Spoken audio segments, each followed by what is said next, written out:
Bismillahirrahmanirrahim. Vassalatu vassalamu ala Resulillah ve ala alihi ve ashabihi ecmain. Qadrli mümin Müslümanlar, Allah'ın selamı, rahmeti ve bereketi her birinizge erişsin. Esselamu aleyküm ve rahmetullahi ve berekatuhu. Ramazan ayı cemaat 30 gün. Hem de Allah Teala da anın turunda ayta ayyam ma'dudat. Şutlığına günler. Lakin de şu şutlu günler içinde de bizim konuğumuz arıp getirgen mümkün. Yeki iyelenirge mümkün Ramazan ayına. Ol bizning bendeşilik, ol bizning tenimizning, aqlımızning zayıfligi. Her vaqtni biz anın qadrligin, Ramazan ayının qadrligini sezmeske mümkün biz. Ramazan birinci ilişinde de taravih namazlarına kelgen kişiler kübürek bulup tura. İftar meclislerine kelişiler de kübürek bulup tura. Ortasında indi ezeye başlay. Özümüzün de ibadetlerimizge qarata indi kişimiz kite başlay. Ne sebepten şulay bulup tura ol cemaat? Yok ise Allah'a ibadet kılgaç bitinde көңіл көтеріліп кіне кетерге тиеш. Өзіне qarata bir sınalmış. Lakin de en birincisi ana sebebi biz aldan әзір bulmağanbız Ramazan ayına. Eğer de mesela kış boyu işlemesen, jay gününe çıkıp şuluk vaktinde senin üstüne zor yüklemeler, fizik işler yükleseler, senin de jay boyuna kışın jitmeyecek. Bir 10 günge yine kışın jitecek. Bunların sızdığı başlıyor, billerin olana başlıyor. Ramazan ayında indi elbette biller alınmıyor. Lakin de көңіліміз indi sülpeneye, halimiz kite başlıyor. Ne sebepten? Çünkü aldı yılımızını indi tırışlık ibadetinde ütkenmegenbiz. Bizim көңіліміз әзір bulmağan. Şu arada Ramazan aldığından biz özümüzü nişik əzirleybiz. Hem de yıl içinde nindi ibadetlerle daimi halde bulabız. Ramazan'da alar devam edecekler inşallah. İkincisi, biz her vakitini tırışabız zorurak işlerge, kübrek namaz okurga, uzundurak dualar kılırga. Lakin de Allah subhanahu teala bizning namazlarımız hem de dualarımızın külemligini gene qaramay, anın sıfatına qaray. Tebarek suresinde Allah subhanahu teala bizge ayta biz sizni sınıybız, isenlik hem de ölüm bilen arağızga berip hem de kim sizin arağızda ahsanu amele qaysı amellerinde sıfatlarak bulup tura. Ekseru amele yani amelleriniz kübrek ten tugil ol meselede ibaret tugil mine sıfatlarak buluğu. Peygamber sallallahu aleyhi ve sellem de özünün bir hadisinde ayta ahabbul a'mali ilallah adwamuha ve in qalla. Allah karşında sirkimrek, kubke yaxşırak kuplarak bulup tura şul ameller alar zor bulmasa da lakin devamlı. Lakin devamlı. Şınlıkta kadırlı cemaat qarasak, gün sen orazabızını tutsak, neticesinde ayaklarında 30 gün bulaşacak inşallah. Gün sayın 5 vakit namazımızını ötesek cemaat, o bit küpme sıfatı jiyila bitinde. Farz namazını okuyup kına 150'den artık bitti o cemaat.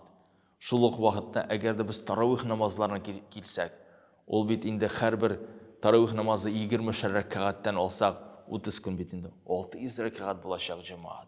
O bit Allah subhanahu teala qaragızları bir bulege, anı bir daim halge kirtirge kerek.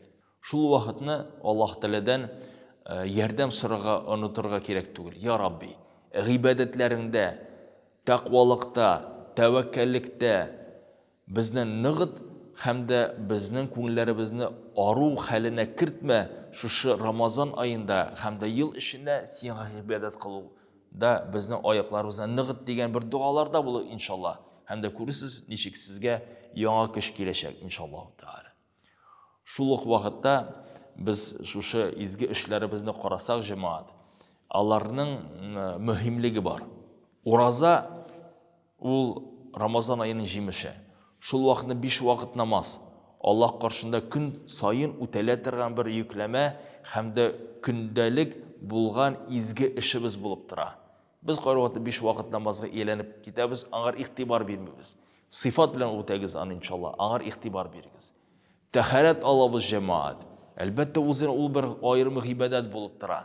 Şu taharetini algan vakitte ihtibarlı buluruz. Taharetke, ol bit Allah karşında.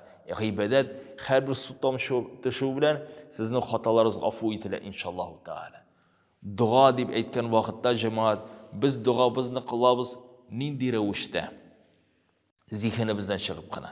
Ish qana zihnimizdan chiqib. Siz ani oldin bir qog'ozga yozib qo'ysangiz, sizga narsa kerak Alloh tilidan, narsa siz so'rasangiz kerak.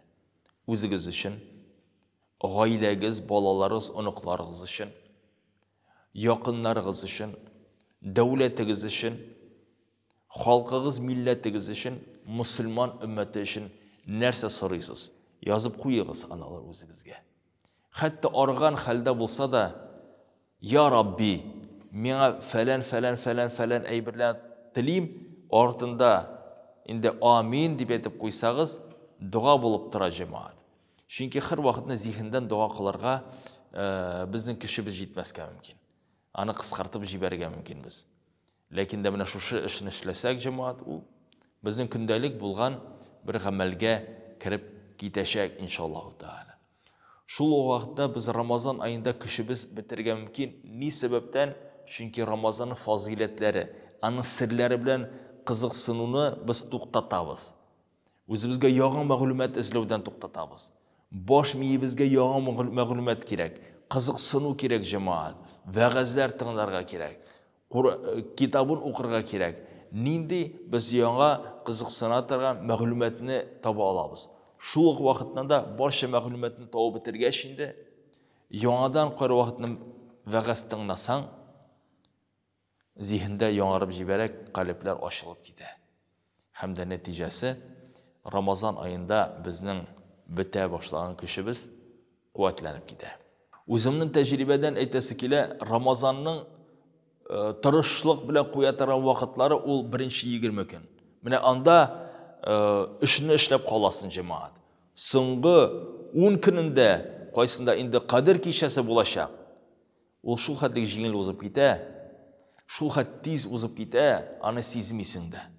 Lakin de birinci 20 günde koyulgan kuş, doimlik, gadetke kirgen ibadetler, soңғы 10 günde qabatlanacak inşallah Teala. Çünkü anda indi tenimiz orazaga iyelengen, taravih namazlarına yürüge grafiklarımız, gündeliklerimiz koyulgan, tapşıratıran sadakatlarımız, iftarlarımız indi bar, hem de şu vaxtda tilegen dualarımız indi yatlangan, biz birinci 20 günde hizmetimizni koyup qalamiz.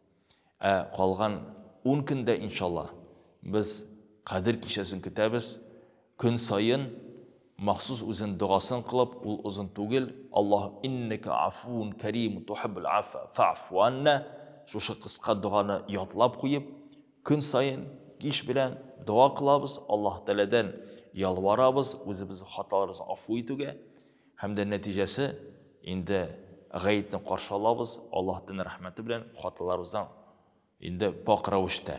Şu halde cemaat Ramazan ayın hizmette, Allah qarşında hizmette o'tkazsak, biz gayetini qarşı alganda Allah Teala'ga shukr ravishida o'zimizning ishlarimizdan qanoat halda bo'lashaqmiz inshaalloh.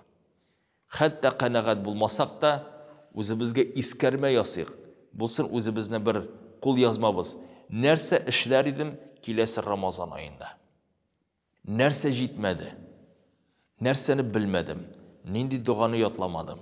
Cemaat o'zimizga shu masalada tugal bo'liq hamda hech cheksiz Allah qarşısına qaytgan vaqtda inşallah Ar-Rayyan eshiklari maxsus o'roza tutuvchi Ramazan ayında yaşayan musulmonlar uchun maxsus cennet eshiklaridan kirga Allah nasiblardan eylesin.